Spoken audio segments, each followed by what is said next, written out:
ചെയ്തപ്പോൾ കുറേ ഫ്രണ്ട്സൊക്കെ ഉണ്ടായിരുന്നെങ്കിലും പോകാൻ നേരമായപ്പോൾ എന്നത്തെയും പോലെ 2 പേരിലേക്ക് ചുരുങ്ങി. അങ്ങനെ ഞാനും എൻ്റെ ഫ്രണ്ട് വിഷ്ണുവും കൂടെ ഗോവയ്ക്ക് പോകാൻ തീരുമാനിച്ചു. ട്രെയിനിനാണ് പോകുന്നത്. നാളെ സൗത്ത് റെയിൽവേ സ്റ്റേഷനിൽ നിന്നുമാണ് ട്രെയിൻ. നൈറ്റ് 9:30 പുറപ്പെടേണ്ട ട്രെയിൻ 2 അവർ ലേറ്റാണ്. 11:30 മണിക്കാണ് പുറപ്പെടുന്നത്. ട്രെയിൻ കയറിയത് രാത്രി ആയതുകൊണ്ട് തന്നെ വിശ്വസിച്ചൊന്നും എടുത്തിട്ടില്ല. കയറി കുറച്ച് കഴിഞ്ഞ് തുടങ്ങി. രാവിലെയായി കുറച്ചായപ്പോഴാണ് ഈ കാണുന്ന വിഷ്വൽസെല്ലാം എടുക്കുന്നത്. ഉടൻ നാളുകൾക്ക് ശേഷമാണ് ട്രെയിൻ യാത്ര. കൊങ്കൺ റൂട്ടിൽ ഈ ട്രെയിൻ യാത്ര വല്ലാത്തൊരു അനുഭവമാണ്. ഈ റൂട്ടിലെ പാതിവഴി ഇറങ്ങേണ്ടി വരുമെങ്കിലും ഈ കാണുന്നതൊക്കെ അതിഭയങ്കര സ്ഥലങ്ങളാണ്. ഞാൻ ഇരുന്നത് വിൻഡോ സീറ്റിലായതുകൊണ്ട് തന്നെ മുഴുവൻ സമയവും പുറത്തേക്ക് നോക്കി തന്നെ ഇരുന്നു. അതിവിശാലമായ വയലുകൾ പച്ചപ്പ് വിരിച്ചങ്ങനെ കിടക്കുന്നു. കാണാൻ തന്നെ നല്ല രസമാണ്.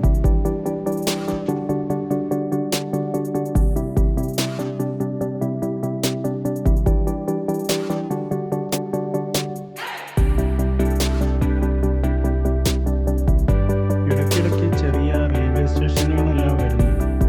ഇത് അങ്ങനെ ഒരു സ്റ്റേഷനാണ്. ഇവിടെ ഒന്നും നമ്മുടെ ട്രെയിനിൽ സ്റ്റോപ്പില്ല. എങ്കിലും ഇവിടേക്ക് കാണാനൊക്കെ നല്ല ഭംഗിയാണ്. ചെറിയൊരു ഗ്രാമമാണ്.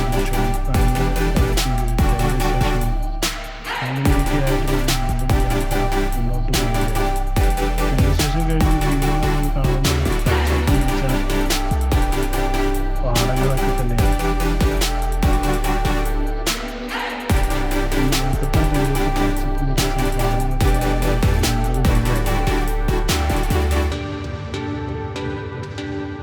എത്ര നേരം നോക്കിയിരുന്നാലും മതിയാവാത്ത കാഴ്ചകളാണ് നമുക്ക് ഈ ഗ്രാമാന്തരീക്ഷത്തിലൂടെ എല്ലാം ലഭിക്കുന്നത്. ട്രെയിനിലൂടെ പോകുമ്പോൾ ഏറ്റവും പ്രത്യേകതയുള്ളതും ഇതൊക്കെ തന്നെയാണ്. ഞാനിതിലായിട്ട് അങ്ങനെ കുറച്ച് ട്രെയിനിലൊക്കെ യാത്ര ചെയ്തിട്ടുണ്ട്. പണ്ടൊക്കെ ആയിരിക്കട്ടെ എനിക്കങ്ങനെ തോന്നുന്നത്. സ്ഥിരം പോകുന്ന ആൾക്കാർക്കൊക്കെ ആണെങ്കിൽ ഞാൻ പറഞ്ഞതിലൂടെ ഇന്ത്യയിലുള്ള സാധ്യത സംബന്ധിച്ചാണെങ്കിൽ ചെറിയ മരങ്ങൾ മുന്നോട്ട് പോകുന്നതാണ്.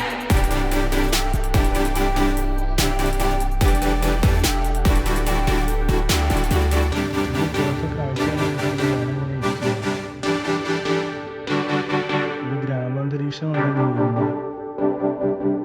ചെറിയ ചെറിയ വീടുകളും ചെറിയ റോഡുകളും ചുറ്റും മരങ്ങളും ഒക്കെ ഉള്ള ഗ്രാമം.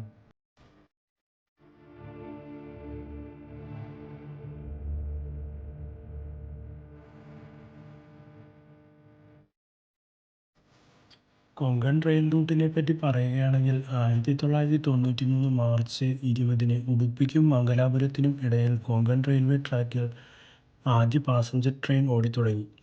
പർവ്വതപ്രദേശമായ കൊങ്കൺ മേഖലയിൽ അതിൻ്റെ പ്രവർത്തനത്തിൻ്റെ ആദ്യ വർഷങ്ങളിൽ നിരവധി അപകടങ്ങളാണ് ഉണ്ടായത് എന്നുള്ളതാണ് സത്യം. പിന്നീട് കുറേ സാങ്കേതികപരമായ മാറ്റങ്ങൾ കൊണ്ടുവന്ന് അതെല്ലാം ഇന്ത്യൻ റെയിൽവേ പരിഹരിച്ചു. ഏകദേശം 756 കിലോമീറ്ററാണ് ഈ ലൈനിൻ്റെ ദൂരം വരുന്നത്. കേരള, ഗോവ, കർണാടക, മഹാരാഷ്ട്ര സംസ്ഥാനങ്ങൾ തമ്മിലാണ് ഈ കൊങ്കൺ റെയിൽവേ ബന്ധിപ്പിക്കുന്നത്.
ഇതാണ് വഡ്കോൺ റെയിൽവേ സ്റ്റേഷൻ.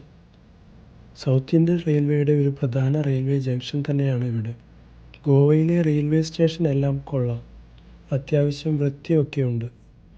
ഗോവ സ്റ്റേഷൻ്റെ കുറച്ച് കാഴ്ചകൾ കാണാം. ഇവിടെ നിന്ന് ഇന്ത്യയുടെ മേജർ സിറ്റീസിലേക്കൊക്കെ ട്രെയിൻ സർവീസ് ഉണ്ട്. ഇവിടെ ബൈക്ക് റെൻറ്റിനെടുത്ത് പല സ്ഥലങ്ങളിൽ കറങ്ങാനാണ് പ്ലാൻ. ഇവിടെ ബൈക്കും കാറും എല്ലാം റെൻറ്റിന് കൊടുക്കുന്ന ഒരുപാട് സ്ഥലങ്ങളുണ്ട്. ചിലപ്പോൾ റെയിൽവേ സ്റ്റേഷനിൽ നിന്ന് നമ്മൾ ഇറങ്ങുമ്പോൾ തന്നെ നമ്മളെ ക്യാൻവാസ് ചെയ്യാൻ അതിൻ്റെ ആൾക്കാരുണ്ടാകും. ഞങ്ങൾ ഇറങ്ങിയപ്പോഴും അങ്ങനെ ഒരു ടീം വന്നു. അങ്ങനെ അവരുടെ അടുത്തു നിന്നും ബൈക്ക് എടുത്തു യാത്ര ആരംഭിച്ചു. ആദ്യം ഓൾഡ് ഗോവയിലേക്ക് പോകാനാണ് പ്ലാൻ. അവിടെ കുറച്ച് പുരാതന ചർച്ചുകളൊക്കെ ഉണ്ട്. പിന്നെ അവിടുത്തെ സ്ഥലങ്ങളും ചുറ്റി കാണണം, ഗോവൻ സ്ട്രീറ്റുകളെല്ലാം കാണണം. അങ്ങനെ ആദ്യം ഞങ്ങൾ അങ്ങോട്ട് പോകാനായിട്ട് തീരുമാനിച്ചു. വണ്ടി എടുത്തു, കുറച്ചു മുന്നോട്ട് പോയി.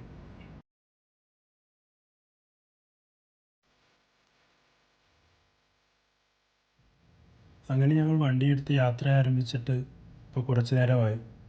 ഇതെല്ലാം റെയിൽവേ സ്റ്റേഷന് അടുത്ത് തന്നെയുള്ള റോഡുകളൊക്കെയാണ്. ഈ സൈഡിലൊക്കെ കാണുന്ന വീടുകളാണ്. ഇതൊക്കെയാണ് ഗോവയുടെ വീടുകളും കാര്യങ്ങളുമൊക്കെ.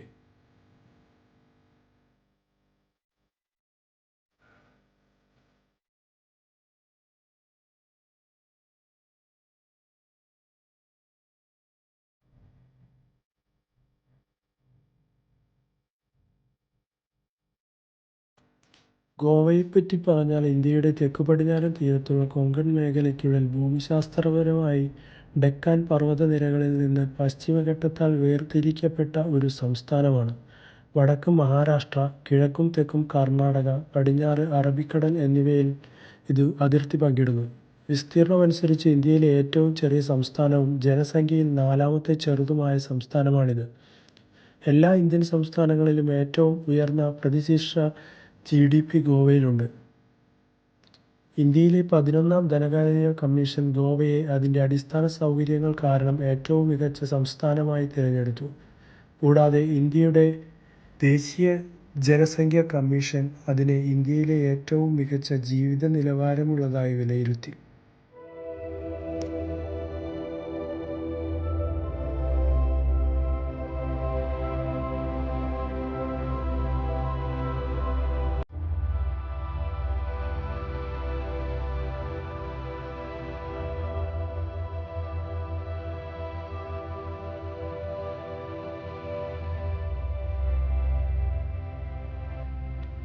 ഈ കാണുന്നതാണ് സൗത്ത് ഗോവയുടെ ഡിസ്ട്രിക്റ്റ് ഹോസ്പിറ്റൽ.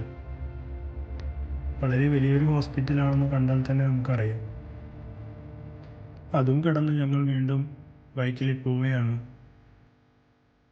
നല്ല നീണ്ടു നിവർന്ന് കിടക്കുന്ന ഹൈവേസാണ്. രണ്ട് സൈഡിലും പാടങ്ങളൊക്കെ തന്നെയാണ്. ഭൂമിശാസ്ത്രപരമായിട്ട് നോക്കുകയാണെങ്കിൽ നമുക്ക് കേരളത്തിനോടൊക്കെ തുല്യമായിട്ടുള്ള കാലാവസ്ഥയും പ്രകൃതിയൊക്കെയാണ് ഇവിടെയുള്ളത്.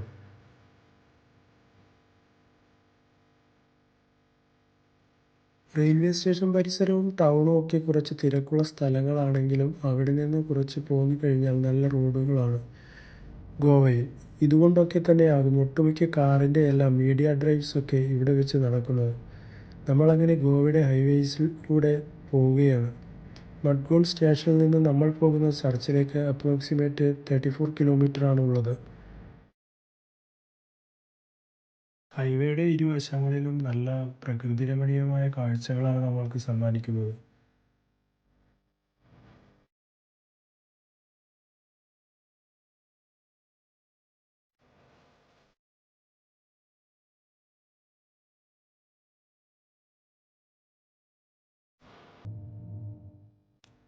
നമ്മളിപ്പോൾ കടന്നു പോകുന്നതാണ് ന്യൂ സുവാരി ബ്രിഡ്ജ്. വടക്കൻ ഗോവ, തെക്കൻ ഗോവ ജില്ലകളെ ബന്ധിപ്പിക്കുന്ന ഗോവയിലെ സുവാരി നദിക്ക് കുറുകെയുള്ള പാലമാണ് മനോഹർ സേതു എന്നും അറിയപ്പെടുന്ന പുതിയ സുവാരി പാലം. 2016 പാലത്തിൻ്റെ തറക്കല്ലിട്ടത്.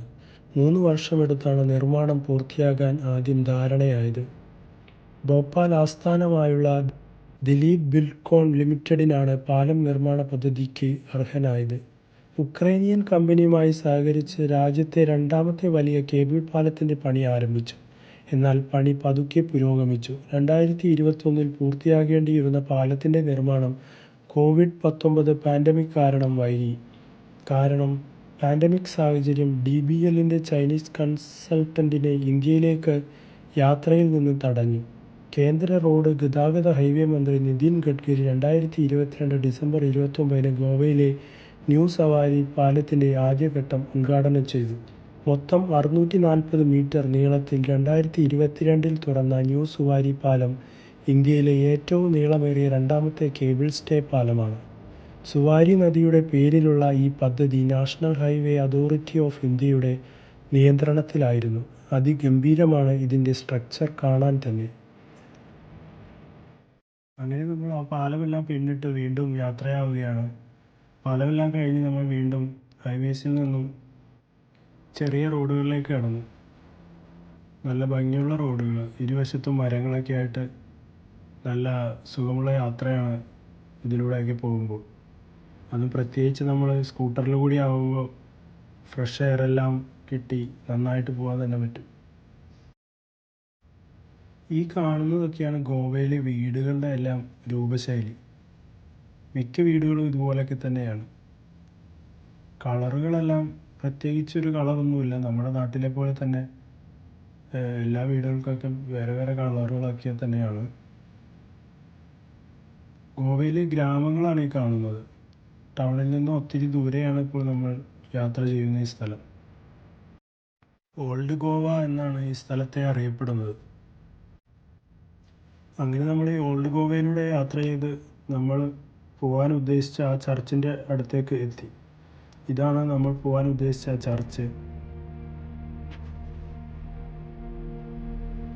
ദൂരക്കാഴ്ചയിൽ നിന്ന് തന്നെ നമുക്ക് ഇതൊരു വലിയ ബൃഹത്തായ നിർമ്മിതിയാണെന്ന് നമുക്ക് മനസ്സിലാവും. 400-ൽ പരം വർഷങ്ങൾ പഴക്കമുള്ള ഒരു ബൃഹത്തായ നിർമ്മിതി. ഗോവയുടെ പല ഭാഗത്തും ഇതുപോലത്തെ നിർമ്മിതികളുണ്ട്. അതിവിശാലമായ വാക്ക്വേസ് ഒക്കെയാണ് ഈ ചർച്ചിനുള്ളത്. നമ്മളെപ്പോലെ തന്നെ കുറേ പേര് ഇവിടെ ചർച്ച് കാണാനൊക്കെ ആയിട്ട് വന്നിട്ടുണ്ട്. എല്ലാവരും ഫ്രണ്ടിൽ നിന്ന് ഫോട്ടോ എടുക്കുകയൊക്കെയാണ്. ഞാനിതിനു മുമ്പ് ഇന്നത്തെ ഇത്രയും പഴക്കമുള്ള ചർച്ചകൾ കണ്ടേക്കുന്നത് സഞ്ചാരത്തിൽ മാത്രമാണെന്ന് തോന്നുന്നത്. SGK കാണിച്ചിട്ടുള്ള പുള്ളിയുടെ വീഡിയോസൊക്കെയാണ് നമ്മൾക്ക് ഇങ്ങനെ യാത്ര ചെയ്യാനൊക്കെയുള്ള പ്രചോദനം. ഇതൊക്കെ കാണുമ്പോൾ അതിയായ സന്തോഷമുണ്ട്. നമുക്ക് ഇങ്ങനെ യാത്രയൊക്കെ ചെയ്യാൻ പറ്റുന്നുണ്ടെന്ന് നോക്കുന്നു.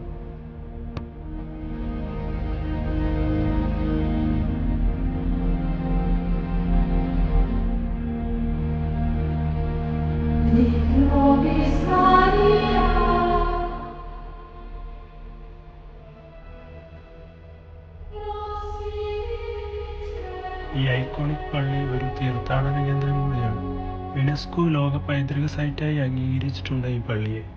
പോർച്ചുഗീസ് ഇന്ത്യയുടെ മുൻ തലസ്ഥാനമായ ഓൾഡ് ഗോവയിലാണ് ഈ ബസലിക്ക സ്ഥിതി ചെയ്യുന്നത്. കൂടാതെ സെന്റ് ഫ്രാൻസിസ് സേവ്യറിൻ്റെ ഭൗതിക അവശിഷ്ടങ്ങൾ ഇവിടെ സൂക്ഷിച്ചിരിക്കുന്നു. ബറോക്ക് വാസ്തുവിദ്യയുടെയും പോർച്ചുഗീസ് കൊളോണിയൽ വാസ്തുവിദ്യയുടെയും ഏറ്റവും മികച്ച ഉദാഹരണമായി ഇത് കണക്കാക്കപ്പെടുന്നു. ലോകത്തിലെ പോർച്ചുഗീസ് ഉത്ഭവത്തിൻ്റെ 7 അത്ഭുതങ്ങളിൽ ഒന്നുകൂടിയാണിത്. 1594-ലാണ് ഈ പള്ളിയുടെ നിർമ്മാണ പ്രവർത്തനങ്ങൾ ആരംഭിച്ചത്. 1605-ലാണ് ഇത് പൂർത്തീകരിക്കാൻ സാധിച്ചതും എന്ന് കണക്കാക്കപ്പെടുന്നു. ഈ പള്ളിയുടെ അൾത്താരയുടെ അകത്ത് വീഡിയോഗ്രാഫി അലൗഡ് അല്ല. അതുകൊണ്ട് തന്നെ ആ ഭാഗമൊന്നും എടുത്തിട്ടില്ല. പള്ളിയിൽ നിന്ന് ഇറങ്ങിയിട്ട് ആ വരാന്തയിലൂടെ നടക്കുമ്പോഴുള്ളൊരു വീഡിയോസൊക്കെയാണ് ഈ കാണുന്നത്. അങ്ങനെ അതിലൂടെ എല്ലാം നടന്നു, കാഴ്ചകളെല്ലാം കണ്ടു. ഇതിൻ്റെ ചരിത്ര ഭാഗങ്ങളൊക്കെ എഴുതി വെച്ചിരിക്കുന്ന ചില ഭാഗങ്ങളൊക്കെ ഉണ്ട്. അതൊക്കെ ഒന്ന് നോക്കി വീണ്ടും തിരിച്ച് നടക്കുകയാണ്.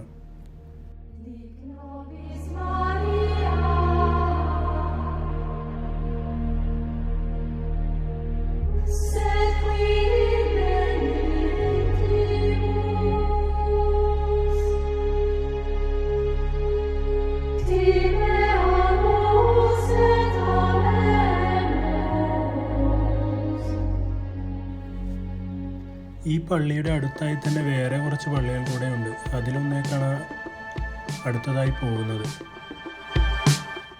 ഇതാണ് ആ പള്ളി. ഇതും അതിപുരാതനമായ ഒരു പള്ളികളിൽ ഒന്ന് തന്നെയാണ്.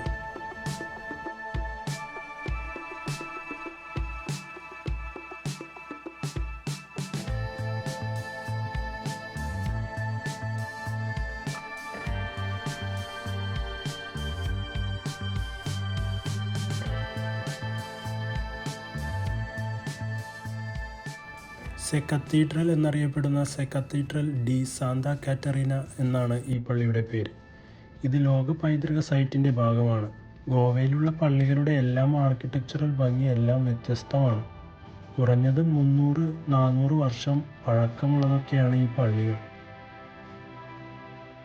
നമ്മൾ അവിടെ നിന്ന് ഇറങ്ങി വീണ്ടും യാത്രയായി. നല്ല മഴ വരാൻ ചാൻസ് ഉള്ള പോലെയൊക്കെ ഉണ്ട്.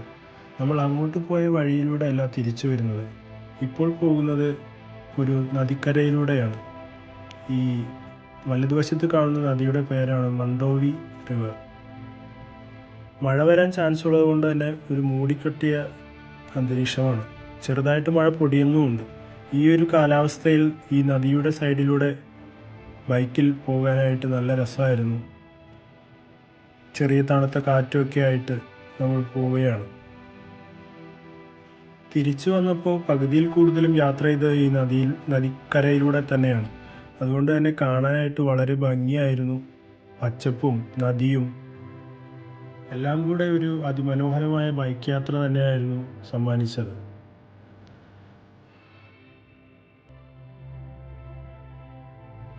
നമ്മൾ കുറച്ചങ്ങോട്ട് പോയി കഴിയുമ്പോൾ നമുക്ക് വീണ്ടും ഒരു പാലം കാണാൻ പറ്റും. ഞാൻ ആദ്യം കരുതിയത് ഈ പാലം നമ്മൾ കടന്നു വന്ന പാലം തന്നെയാണെന്നാണ്. പിന്നെയാണ് മനസ്സിലായത് അതല്ല. ഈ പാലമാണ് മണ്ടോവി ബ്രിഡ്ജ്. നമ്മൾ ആദ്യം കണ്ടത് സുവാരി പാലമാണെങ്കിൽ ഇത് വേറെ പാലമാണ്. പക്ഷേ രണ്ടും കണ്ടിട്ടുണ്ടെങ്കിൽ ഒരുപോലെയാണെന്ന് നമുക്ക് തോന്നും. ഒന്നാണെന്നേ തോന്നുള്ളൂ. രണ്ടിൻ്റെയും ഡിസൈൻ എല്ലാം ഒരുപോലെയാണ്. അതുകൊണ്ടാണ് അങ്ങനെ ഒരു കൺഫ്യൂഷൻ ഉണ്ടായത്. പിന്നെ നോക്കിയപ്പോഴാണ് മനസ്സിലായത് അതല്ല, വേറെ പാലമാണ്. അങ്ങനെ ഞങ്ങൾ വീണ്ടും നദിക്കരയിലൂടെ യാത്രയായി.